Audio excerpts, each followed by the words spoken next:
नमस्कार, मैं हूं सुरेश तिवारी और आप सभी का बहुत बहुत स्वागत करता हूं द न्यूज ओशियन के डिजिटल प्लेटफॉर्म पर। खबर जम्मू कश्मीर से आ रही है। जम्मू कश्मीर के उधमपुर में सर्जिकल स्ट्राइक की बरसी के दिन आतंकवादियों ने दहशत फैलाने की कोशिश की है। जी हां, सर्जिकल स्ट्राइक की बरसी पर जम्मू कश्मीर के उधमपुर में 8 घंटे में 2 खड़ी बसों में ब्लास्ट के बाद सुरक्षा एजेंसियों के साथ साथ एरिया में भी हड़कंप मच गया है। शुरुआती जांच में इन बसों में आईईडी के इस्तेमाल की बात सामने आई है। पुलिस का कहना है कि ये स्टिकी बम भी हो सकते हैं। उधमपुर में 2 बसों में ब्लास्ट ऐसे वक्त पर हुआ है जब 4 अक्टूबर को केंद्रीय गृह मंत्री अमित शाह जम्मू कश्मीर के दौरे पर खुद आने वाले हैं। इधर बसों में विस्फोट को देखते हुए सुरक्षा एजेंसियां हाई अलर्ट पर आ गई है। जम्मू एडीजीपी मुकेश सिंह ने बताया कि बसों ब्लास्ट के मामले में जांच की जा रही है। शुरुआती जांच में यह आईईडी ब्लास्ट लग रहा है, लेकिन जांच जारी है। यह उच्च तीव्रता के ब्लास्ट थे।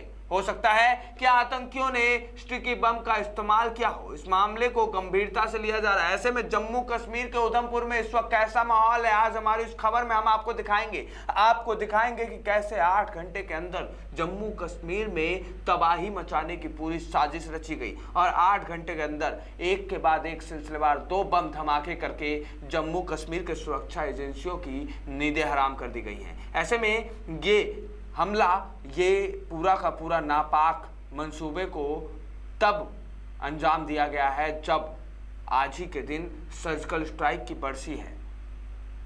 आतंकवादियों के इस हमले से उनके अंदर के बरगलाहट को साफ महसूस किया जा सकता है। लेकिन इस बीच इस ब्लास्ट के बाद से सेना एक्शन में आ गई है और सेना ने अपनी जांच ऑपरेशन शुरू कर दी है। आपको बता दें कि सेना लगातार आतंकवादियों को उनके अड्डों से निकाल कर मार रही है। आपके इस खबर में हम घाटी के इस पूरे माहौल से वाकिफ करवाएंगे, लेकिन आगे बढ़ने से पहले आप सभी से अनुरोध करते हैं कि खबर पसंद आए तो खबर पर लाइक शेयर तो करिएगा ही, साथ में कमेंट करके अपनी राय, अपनी प्रतिक्रिया जरूर दीजिएगा। घाटी में जिस तरीके से सर्जिकल स्ट्राइक की बरसी के दिन 8 घंटे में 2 सिलसिलेवार बम धमाके हुए हैं, इस पर अपनी राय प्रतिक्रिया जरूर रखिएगा।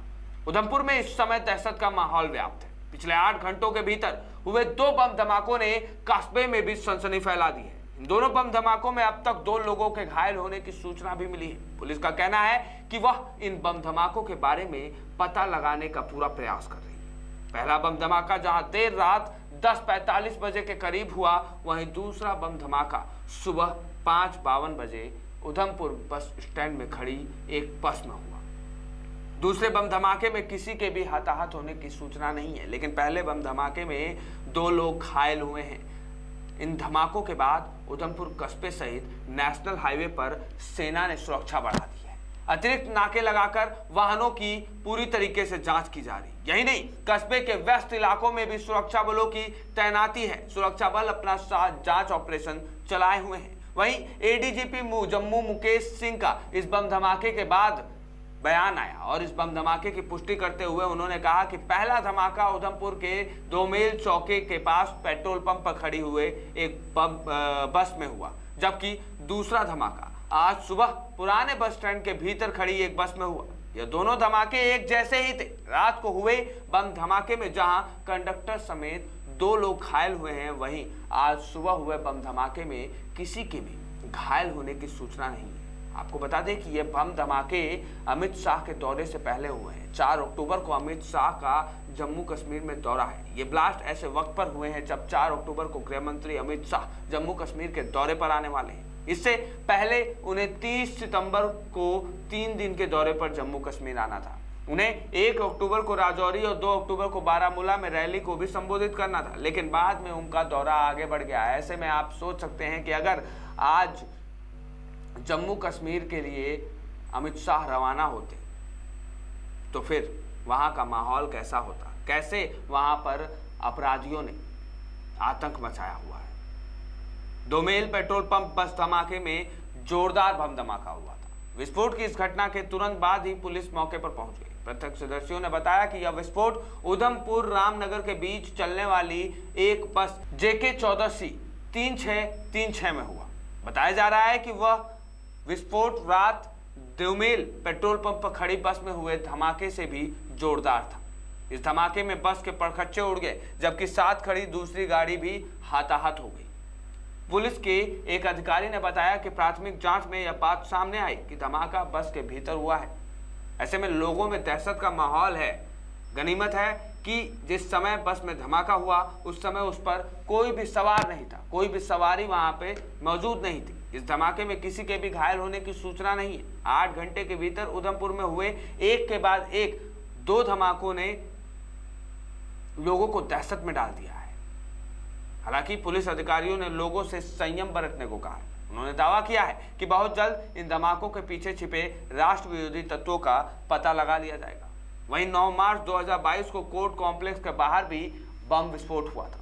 आपको बता दें कि उधमपुर में ही इससे पहले इसी साल 9 मार्च को कोर्ट कॉम्प्लेक्स के बाहर एक बम विस्फोट हुआ था। इसमें एक व्यक्ति की मौत जबकि 13 लोग घायल हो गए थे। इस बम धमाके के स्टिकी बम का इस्तेमाल किया गया था। हमले में शामिल 3 लोगों को गिरफ्तार भी कर लिया गया है। पुलिस ने आशंका जताई है कि इन धमाकों में भी स्टिकी बम का इस्तेमाल किया गया है। फिलहाल SFL की टीम मौके पर पहुंच गई है और घटनास्थल से सबूत जुटाए जा रहे हैं। वहीं पुलिस आसपास के लोगों से पूछताछ करने में भी लगी हुई है। पुराने बस स्टैंड व उसके आसपास लगे CCTV कैमरों को भी खंगाला जा रहा है ताकि किसी संदिग्ध गतिविधि का पता लगाया जा सके। ऐसे में 3 किलो IED के साथ महिला पहले गिरफ्तार हो चुकी है। इससे एक दिन पहले ही जम्मू कश्मीर में सुरक्षा बलों को बड़ी कामयाबी हाथ लगी थी। सुरक्षा बलों ने पुंछ में 3 किलो IED विस्फोटक के साथ एक महिला को गिरफ्तार किया था। महिला का नाम जतून अख्तर है। महिला से सुरक्षा एजेंसियां अभी भी पूछताछ कर रही हैं और जानने की कोशिश कर रही हैं कि महिला कहां से आई है और उसके पास इतना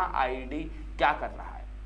वहीं साल भर में 50 आतंकवादियों को हमारे जवानों ने मार गिराया। जी हाँ, ADGP विजय कुमार के मुताबिक कुलगाम में एक साल में 10 पाकिस्तानी समेत 50 आतंकवादी मारे गए हैं। वहीं सितंबर में सुरक्षा बलों और आतंकियों के बीच 5 एनकाउंटर भी हुए हैं। इनमें 10 आतंकी मारे गए हैं। मंगलवार की शाम को सुरक्षा बलों ने जैसे मोहम्मद के 3 आतंकियों को मार गिराया था। इस एनकाउंटर के दौरान आर्मी के जवान ने आतंकी को कॉल करके सरेंडर करने को भी कहा था, लेकिन वो नहीं माना, जिसके बाद उसके लगातार गोलीबारी करने की वजह से सेना को भी एक्शन लेना पड़ा।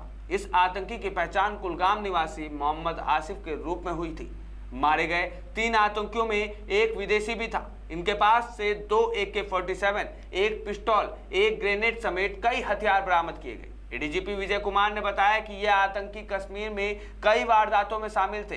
ये वो आतंकी थे जो कश्मीर में लगातार सांप्रदायिक सौहार्द को बिगाड़ते थे। ऐसे में जम्मू कश्मीर में 8 घंटे में 2 बम धमाकों ने जम्मू कश्मीर को दहला कर रख दिया है। और ये बम धमाके बहुत बड़ा सवाल खड़ा कर रहे हैं, क्योंकि ये बम धमाके ऐसे वक्त पर हुए हैं जब जम्मू कश्मीर के दौरे पर अमित शाह पहुंचने वाले थे। और आज ही जम्मू कश्मीर में बम धमाके करने के पीछे सर्जिकल स्ट्राइक की बरसी को भी लगाकर देखा जा रहा है। ऐसे में आप हमें इस खबर पर अपनी राय प्रतिक्रिया जरूर दीजिएगा। आप हमें जरूर बताइएगा कि क्या ये बम धमाके इन आतंकियों की बरगलाहट को बयान नहीं करते हैं। इस पूरे खबर पर अपनी राय प्रतिक्रिया जरूर रखिएगा। इस खबर को ज़्यादा से ज़्यादा लोगों तक शेयर भी करेगा ताकि ज़्यादा से ज़्यादा लोगों तक उधमपुर की ये कहानी पहुँच सके। ऐसे खबरों के लिए बने रहिए हमारे साथ द न्यूज़ ओशन के डिजिटल प्लेटफॉर्म पर। धन्यवाद।